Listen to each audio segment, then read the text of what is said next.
Assalamualaikum warahmatullahi wabarakatuh. Alhamdulillahilladzi an'amana bi ni'matil iman wal islam. Asyhadu an la ilaha illallah wa asyhadu anna Muhammadar Rasulullah. Allahumma shalli wa sallim wa barik ala Muhammad wa ala alihi wa sahbihi ajmain. Saudaraku seiman dimanapun berada, Ramadan ini juga disebut dengan syahrul ibadah, ya, bulan ibadah, karena banyaknya ibadah umat Islam di dalam bulan Ramadan ini, mulai dari puasa Ramadan, kemudian menegakkan malam Ramadan dengan sholat, ya, sholat tarawih, qiyamul lail, membaca Al-Quran, berzikir, iktikaf, ya, berinfak, bersedekah, membukakan orang puasa, dan tentu banyak kebaikan-kebaikan lain yang kita lakukan selama bulan Ramadan. Salah satu keistimewaan bulan Ramadan ini, dari ibadah-ibadah itu yang banyak kita lakukan adalah sholat, ya. Intensitas atau jumlah sholat kita itu jauh meningkat dibanding dengan sholat di bulan lain. Coba kita hitung, ya, kalau saat Ramadan ini kita sholat 5 waktu, ya, itu 17 rakaat totalnya, sholat 5 waktu itu. Kemudian kita ada sholat tarawih, ya, qiyamul Ramadan, ada yang mungkin 8 rakaat, ya, ada yang 20, ya. Kemudian ditambah dengan witir 3 rakaat. Kemudian ada sholat-sholat lain yang kita lakukan dalam bentuk sholat-sholat sunnah, ya. Ada yang sholat duha, kemudian menambah lagi dengan sholat rawatibnya, ya, ada sholat tahiyatul masjid. Nah, kalau kita jumlah secara kasar saja itu berapa rakaat sebenarnya kita sholat selama Ramadan ini, ya. Tentu berbeda dengan di luar Ramadan, ya. Banyak sekali di dalam bulan Ramadan ini. Sholat wajib saja 17 rakaat. Kalau sholat sunat itu kita ambillah katakan 40 sampai 50 rakaat. Nah, maka kita sholat itu di bulan Ramadan, ya, kita bisa bayangkan dalam sehari semalam itu bisa 50-an rakaat sholat kita. Satu kali rakaat sholat itu sujudnya 2 kali, ya, berarti kita paling tidak sehari itu 100 kali sujud, ya, subhanallah, ya, luar biasa. Dan kalau sebulan selama puasa katakan 30 hari, berarti kita itu 3000 sujud, ya, 100 kali 30, 3000 sujud. Ini luar biasa, ya, karena sujud itu adalah bentuk kedekatan seorang hamba kepada Allah. Sedekat-dekat hamba kepada Tuhannya, kata Rasulullah, adalah di waktu dia sujud. Saudaraku seiman dimanapun berada, karena itu jangan kita remehkan, ya, sholat ini. Kadang-kadang kita abai, ya.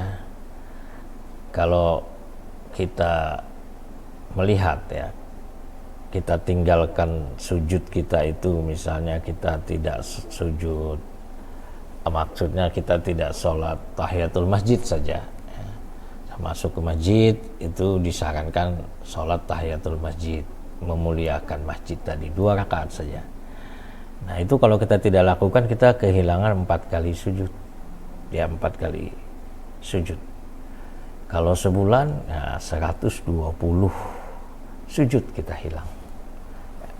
Kalau itu dalam kehidupan kita, ya, selama setahun 120 sujud, kita sebulan tidak kehilangan kesempatan, tambah setahun 12 bulan kita kehilangan 1440 sujud. Banyak sekali kita rugi, dan itu kita akan rasakan nanti di akhirat penyesalannya. Kalau 10 tahun saja kita mengabaikan ini sholat sunat tahiyatul masjid saja, ya, itu kalau 10 tahun saja berarti 14.400 sujud. Saudaraku seiman dimanapun berada, maka Ramadan ini bulan 1000 sujud, ya, karena orang banyak kali sujud. Nah, jadi kita alhamdulillah, mudah-mudahan kita termasuk orang yang senantiasa, ya, melaksanakan dan mengisi Ramadan ini dengan banyak ibadah, ya, terutama sholat, sehingga kita akan banyak sekali sujud. Saudaraku seiman, sujud ini dibenci sama iblis ya. Karena itu iblis itu stres kalau melihat orang banyak sujud. Jadi kalau mau buat iblis stres itu banyaklah sujud. Ada kisah nih tentang betapa pentingnya sujud ini. Seorang sahabat Rasul namanya Abu Firas Rabi'ah bin Ka'ab al-Aslami. Dia dikenal juga ya, panggilannya Abu Firas.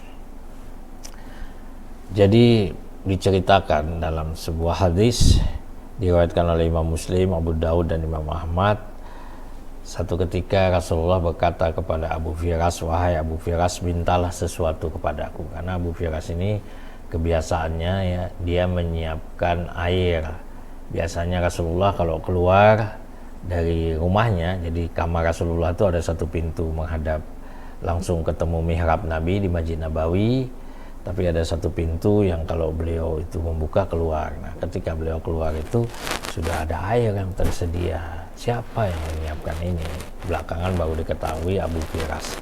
Maka Rasulullah SAW ketemu Abu Firas berkata, "Wahai Abu Firas, mintalah sesuatu kepadaku." Abu Firas ini menyiapkan air untuk Rasulullah. Dia tidak punya niat bahwa dia nanti pasti akan diberi hadiah sama Rasul. Ini semata-mata kecintaan dan keikhlasannya, sehingga dia tidak siap ketika Rasulullah bertanya, "Mintalah sesuatu kepadaku."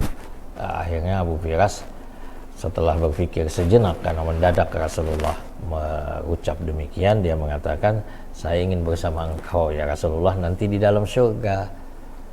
Rasulullah masih memberi kesempatan. Kata Rasulullah, "Masih ada permintaan itu yang lain wahai Abu Firas?" Abu Firas menjawab, "Tidak ada ya Rasulullah, saya hanya ingin bersama engkau nanti di dalam surga."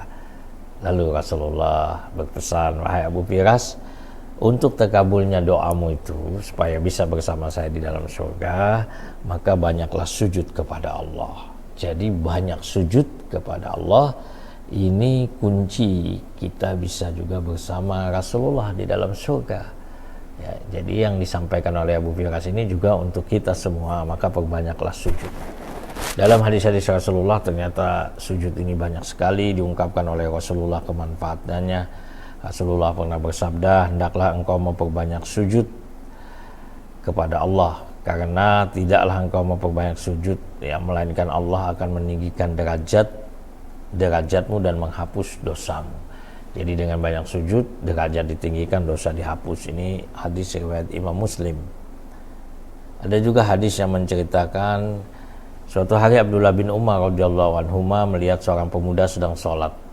Dia memanjangkan sholatnya dan melamakannya. Maka beliau bertanya, "Siapa yang kenal orang itu?"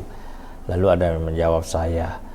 Beliau pun mengatakan, "Seandainya aku mengenalnya, tentu aku akan menyuruhnya untuk memanjangkan ruku dan sujud ya."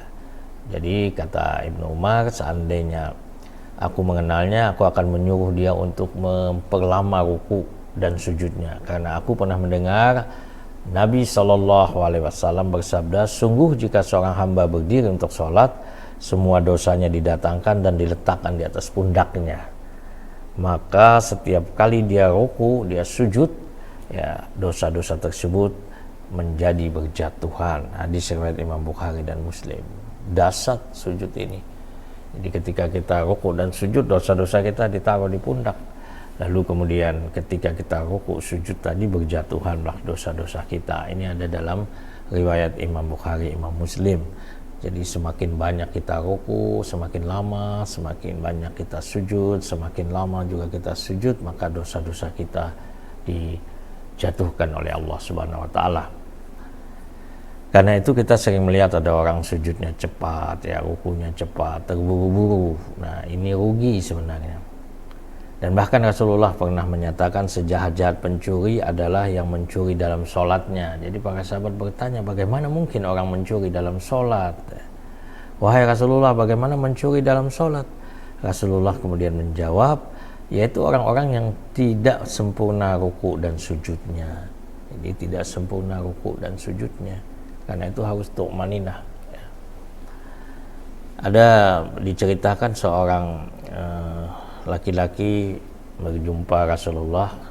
Dia sholat lalu dia memberi salam kepada Rasulullah, tapi Rasulullah setelah menjawab salamnya menyuruh dia mengulang kembali sholatnya. Bahkan ini sampai 3 kali Rasulullah perintahkan. Ini ada dalam Sahih Bukhari, ya, Imam Muslim, Imam Ahmad.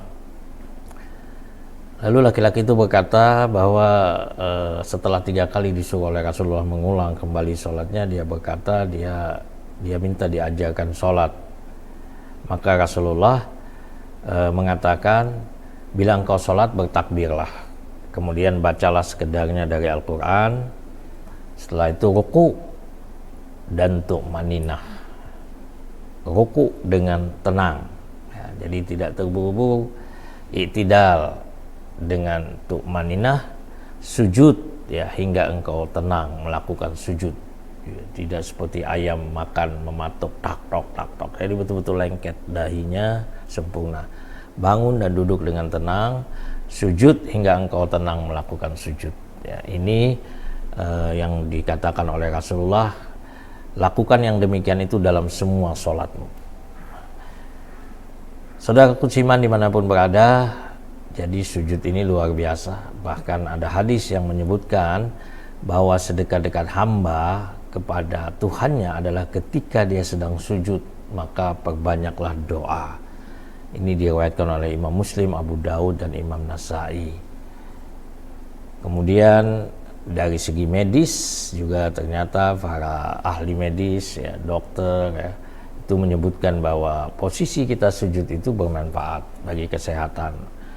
Dengan membengkokkan kedua lutut mencegah terjadinya kejang atau kaku pada kedua lutut. Membengkokkan badan dan meletakkan dahi ke tanah bermanfaat pada pemijatan perut dan perangkat pencernaan, sehingga bisa menyehatkan lambung. Pada kaum ibu, menempatkan rahim pada posisinya yang alami sehingga mencegah terjadinya kerusakan atau kelainan rahim.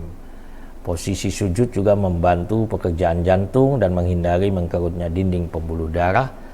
Kemudian juga para ahli mengatakan mencerdaskan otak dan menyehatkan kepala karena darah yang kaya oksigen akan mengalir banyak ke otak. Ramadan adalah bulan 1000 sujud, jangan disia-siakan. Assalamualaikum warahmatullahi wabarakatuh.